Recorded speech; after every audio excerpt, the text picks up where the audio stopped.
Bilal Arif Salafi. So మన పాకిస్తాన్లోకి Dhurandhar centre అయిపోయారా? యాక్చువల్గా ఇది మన దురందరితో సంబంధం లేదు. అది ఇది వాళ్ళ అంతర్కలహాలు ఇవన్నీ కూడాను. అది దాంట్లోనే చాలా వర్గాలు వచ్చినాయి, వర్గ పోరులు ఉన్నాయి అక్కడ. అందుకే వర్గ పోరులో చనిపోయాడని నాకు తెలుస్తోంది. మన ప్రమేయం లేకుండానే వాళ్ళే చెప్పుకుంటారు, కాగల కార్యం గంధర్వులు ఇస్తే మనకేంటి.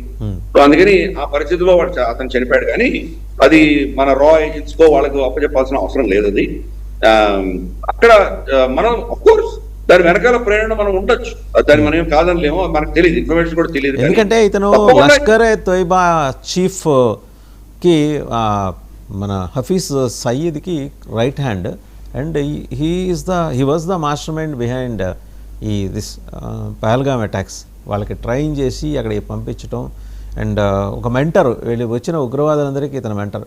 పైగా మనం ఇక్కడ గమనించాల్సింది ఏంటంటే ఈద్ ప్రార్థనలు చేసుకుని వస్తుంటే వేల మంది మధ్య వెళ్ళి ఒక ఉమెన్ కాల్చింది, ఇంకొక అతను కత్తులతో పొడిచి చంపేశాడు ఇతన్ని.